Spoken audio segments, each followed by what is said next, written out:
So today I'm bringing guys a brand new sports cards video. In today's video, I'm going to be breaking down the 5 best basketball investments of the summer in my personal opinion.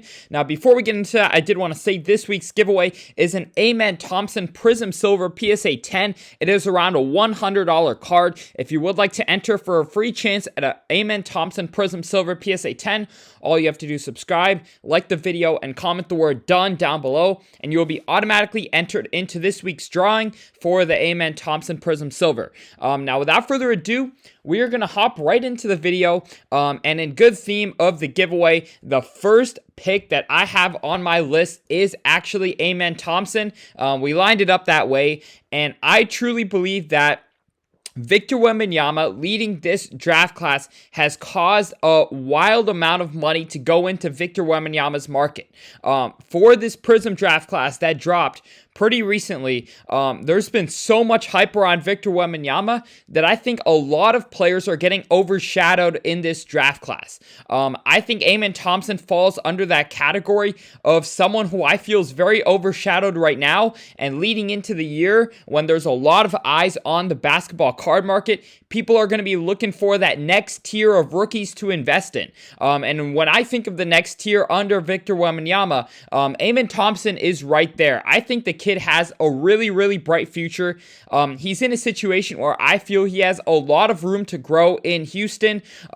If you look at some of his cards, you can tell pretty quickly that they are not going for much money right now. There's not many buyers in Aman Thompson's market right now, and there's a lot of people pulling these cards, sending them off for grading, and then selling them when they come back. And as you can see right here, you can get some color match red size mix for under $200 in a PSA 10, which I feel is super cheap. If you compare it to other rookies, you can look for his orange wave at a 60. That's a $400 card. And if you just compare this and look at, the overall sports card market, I personally feel Aman Thompson is one of the more undervalued players right now.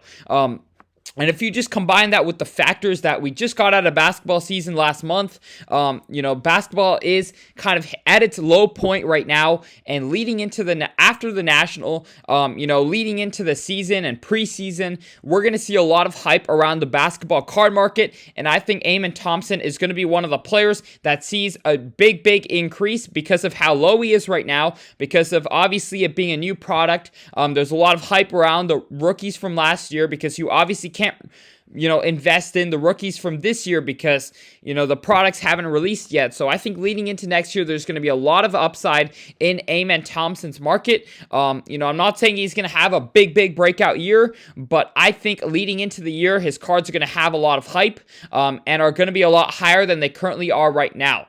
Now, next up, we're going to go for the other rookie that I had on my list, which is Scoot Henderson. Scoot Henderson is another player that I think is getting massively overshadowed by the Victor Wembanyama hype. I personally am not a big believer in Scoot Henderson for the long term. However, I think leading into next year, his card market has a lot of room to grow because of how low some of his cards are sitting right now, for obviously, being one of the top picks and being in a team that I think has a lot of upside because he's one of the faces of the Trailblazers along with Anthony Simons. And so as we go into next year, I think there's going to be a lot of hype around, whether he can take that next step in his game because he's got all of the opportunity to. Of course, his team doesn't have a big star to take away a lot of his playing time or a lot of his, shots that he's able to put up. So I think he can be a volume scorer next year, and I think a lot of people will see that and be investing into him leading into next year, given how low some of his cards currently sit. Now, without further ado, we're going to hop right into someone from the 2017 draft class, and that is Lauri Markkanen. Now, Lauri Markkanen, his market has been super non-existent because he's been on the Utah Jazz, and they just do not have much attention around them. The Utah Jazz have been very overshadowed. He's had a very solid season last year. He's had a very solid career thus far. He just has not been in the right position. And I think throughout this offseason, he's going to be one of the names that has a lot of buzz due to his potential trade activity. Whether he goes to the Warriors, whether he goes to another team, I think overall, over the next 6 months, Lauri Markkanen is going to be on a new team, and I think that's going to cause his market to go up a lot because he has got the game. He's still fairly young. He fits the dynamic for someone who will be a good investment, someone who's exciting to watch, someone who can shoot the ball, someone who can potentially be on a team that is looking for, championship aspirations, whether it's the Warriors or another team. I think overall his market, he's going to end up hopefully in a bigger market than Utah. And I think where his current prices sit, there's a lot of upside compared to the downside. I don't see much downside leading into next year. Even if he stays on the Jazz, I do not think his cards will go down. But if he does get moved, I think his cards will go up a lot. And so when you look for investments, that have low risk, high reward, and I think Lauri Markkanen fits that boat right now. And so that is why I'm currently a buyer in Lauri Markkanen's market, and I think his cards will do well this summer. Now, next up on the list, I've talked about this player on my channel quite a bit before, but it is Jaylen Brunson. Of course, Jaylen Brunson is leading the New York Knicks into, last year they had obviously a very disappointing end to their season because, they had a lot of injuries between Josh Hart, Brunson, OG Anunoby had his hamstring injury. You had a lot of injuries, and they were still putting up a fight. I think next year, with the addition of Mikal Bridges, the Knicks are going to be a very, very fun team to watch, a team that I personally believe has a chance to come out of the East.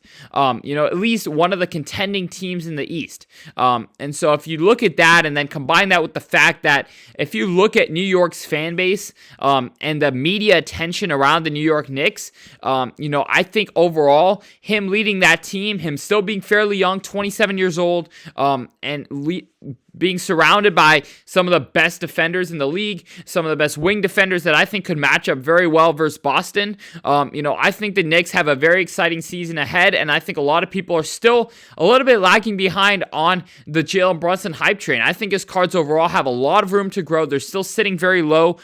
In my opinion, he's a top 15 player in the NBA right now. I know that might be a hot take, but I truly believe it to be true, and I think a lot of people see that as well. So I definitely believe Jaylen Brunson's got a lot of upside heading into next season. But without further ado, we're going to hop right into the next pick, and this is going to be a super surprising pick. I don't think many people have, this guy on their radar, but Julius Randle, I think, is a player that is sitting so low right now that he has a lot of room to grow. If you look at Julius Randle's card market, it is pretty much non-existent. Of course, he is a big man. He isn't a rookie. So there's a lot of, just overall, no real excitement around his card market right now. But if you think about him being a potential number 2 option on a contending team next year in one of the biggest markets in the NBA, I just think overall his cards are positioned to do quite well. I'm not saying his cards are going to skyrocket. I'm not saying there's going to be a lot of attention around his cards, but I think where his current prices are at, it is very hard to even find his cards, as you guys can tell by my current search. It is very hard to find his cards. His cards are pretty much non-existent. He doesn't really have a market around him, but I think overall, if he balls out with the Knicks next year, I don't think his card market has much downside, but if you look at some of his best cards you can get for under $100, being one of the star players in one of the biggest markets in one of the contending teams in the East, I think his card market's, positioned quite well to see some upside if he does have a big year. I don't see his cards going down from, his current prices given how low they are, but I do see his cards going up if he has a good year and if there is attention around him. So I know it's a surprising pick. It's not a pick that I would recommend you put all of your money into, or money that you can't afford to lose, or at least be stuck with for a little bit. But it is a card that I think, some of his cards, I think, given how low they are, have the opportunity to go up 4 or 5x if he does have a big season indeed. So it's kind of a flyer, but it's someone that's been on my radar for a little bit. So I'll be buying into a couple of his cards, seeing what happens over the next couple weeks. But thank you guys so much for watching this video. If you guys enjoyed, drop a like and hit that subscribe button. We're on our way to 50,000 subscribers. And if you guys did want to join in on the giveaway, once again, all you have to do is subscribe, like this video, comment the word done. Other than that, I hope y'all enjoyed, and I'm out. Peace.